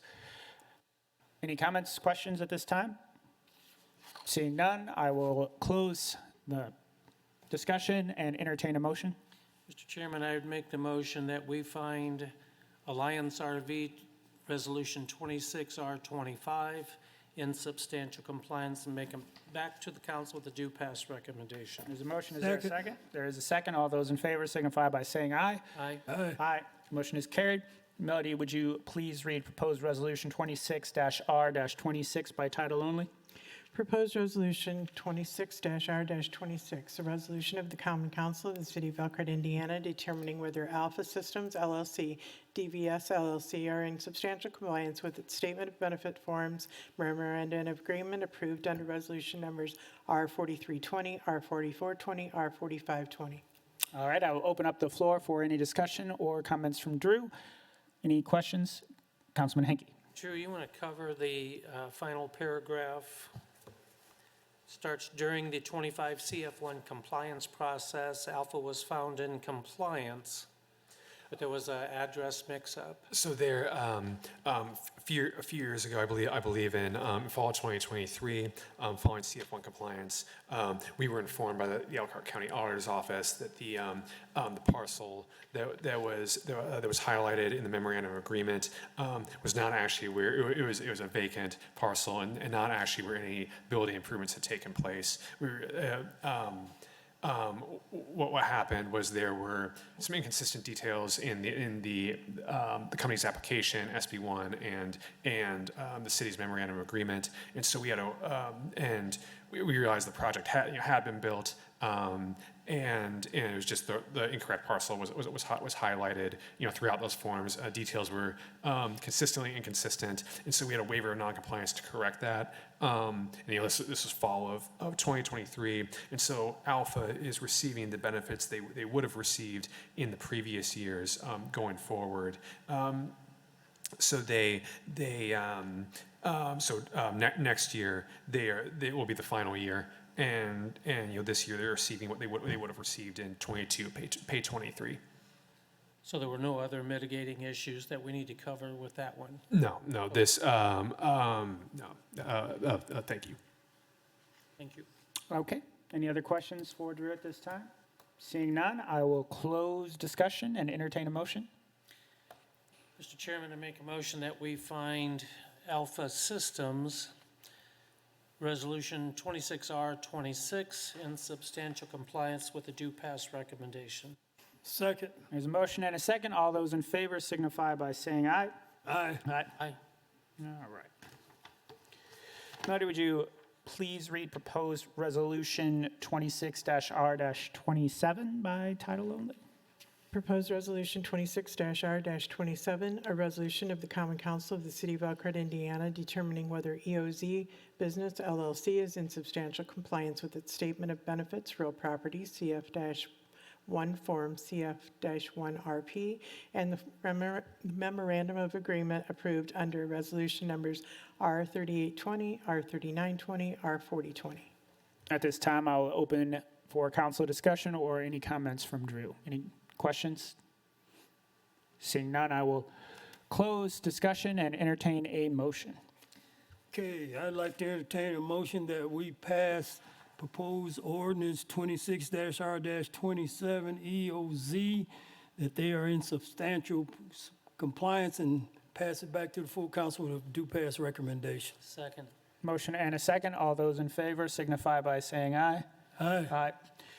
Melody, would you please read proposed resolution 26-R-28 by title only? Proposed Resolution 26-R-28, a resolution of the Common Council of the City of Elkhart, Indiana, determining whether Flexible Concepts Incorporated is in substantial compliance with its Statement of Benefits, Personal Property, Form CF-1 PP, and the Memorandum of Agreement approved under Resolution Numbers R5121, R5721, and R5821.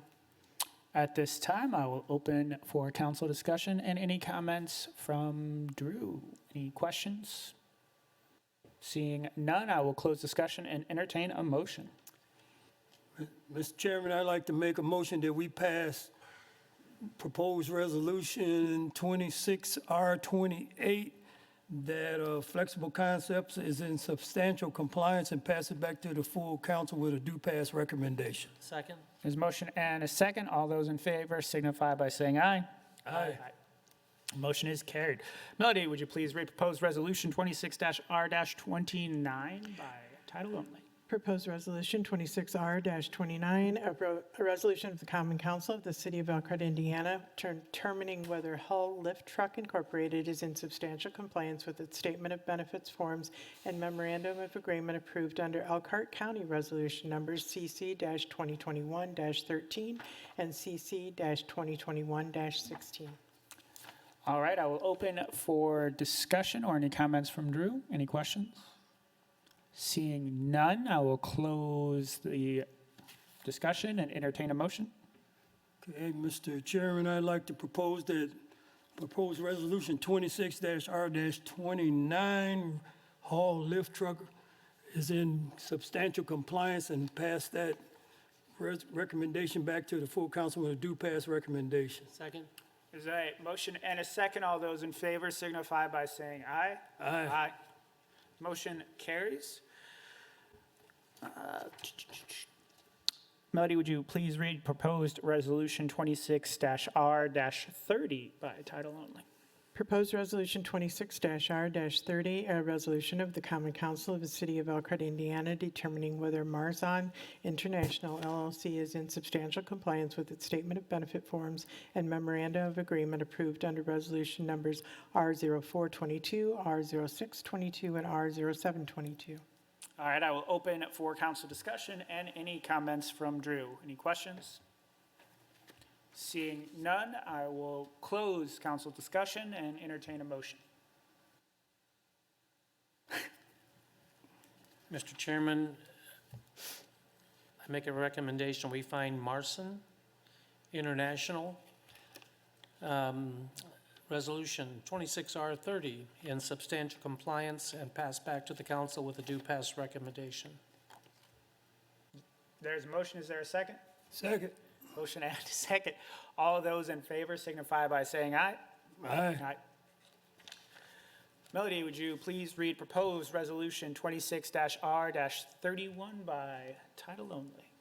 Proposed Resolution 26R-31, a resolution of the Common Council of the City of Elkhart, Indiana, determining whether SCG Acquisitions Company, LLC, DBA Speed Grip Chuck Company, Swanee Precision Holdings, LLC, are in substantial compliance with its Statement of Benefits, Personal Property Form CF-1PP, and the Memorandum of Agreement approved under Resolution Numbers R0524, R0624, and R0724.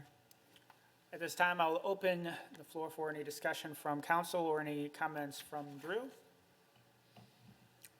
Seeing none, I will close the council discussion and entertain a motion. Mr. Chairman? Oh, go ahead, please. Mr. Chairman, I'd like to make a recommendation that we pass proposed resolution 26-R-31 back to the full council that they are in substantial compliance with a due pass recommendation. Second. There's a motion and a second. All those in favor signify by saying aye. Aye. Melody, would you please read proposed resolution 26-R-32? We made it by title only. Proposed Resolution 26-R-32, a resolution of the Common Council of the City of Elkhart, Indiana, determining whether Treadit Tire and Wheel Company Incorporated is in substantial compliance with its Statement of Benefits, Personal Property Form CF-1PP, and the Memoranda of Agreement approved under Resolution Numbers R3818, R4218, and R4318. This time, I will open up the floor for discussion or any comments from Drew. Drew, anything? No? Okay. At this time, seeing none, I will close discussion and entertain a motion. Go ahead. Okay, Mr. Chairman, I'd like to make a recommendation that we pass proposed resolution 26-R-32 back to the full council with a due pass recommendation that they are in full compliance. Second. There is a motion and a second. All those in favor signify by saying aye. Aye. Aye. Motion carries. At this time, this concludes the Tax Abatement Committee meeting of 2026. Thank you all for attending. And seeing no further business, wait, there is further business. What do you got, Drew? Wait till the end. So sorry to interrupt you, Councilman Mishler. I always had one final item. Go ahead. So we want to provide context to an additional resolution that council will be receiving. So similar to the annexation with GDC, there was another company that was recently annexed in the city. So following the May 15th CF1 submission deadline, we received an update from the EDC stating they received a CF1 from Furion LLC. Furion's a subsidiary of Lippert, and they were acquired in 2021. So in 2015, the county council approved a 10-year real property tax phase-in to construct a new headquarters. And this is Furion's headquarters. They applied for the abatement, and this is now headquarters for Lippert. So this location was recently annexed. They did not submit a CF1 to city staff or to the Elkhart County auditor. CF1 was received by the EDC and was forwarded to both offices. So we are planning to present a waiver of noncompliance for the late submission, giving council the opportunity to approve the CF1 and hear from the company. So 27, page 28 is the final year of their phase-in. Like I said, they're 10-year. And additionally, the company is 80% compliant for real property improvements. They invested about $3.2 million out of a $4 million estimate. And we just want to highlight that they are, we'll certainly let them speak more about that, but we want to highlight they are corporate headquarters in Elkhart East, and they hired 29 new jobs with an average annual salary of $358,000 annually. And so there will be a resolution on the July 6th agenda, and we'll ask that it's referred to committee. It's meeting on July 8th, and the company representative will attend the latter meeting to discuss the project. And it is our understanding, despite that, that 80% compliance, they have consistently been ruled in compliance by the Elkhart County Council. Okay. I'm sorry, at 80%? Yes, sir. Well, that's a county choice that the county can make, and I look forward to having a informed conversation with the company representative when they present to us at that date. Thank you so much, council members. I appreciate your time. Thank you. Okay, was that it? Yes, Okay. All right, seeing no further business, I call this 2026 Tax Abatement Committee meeting adjourned.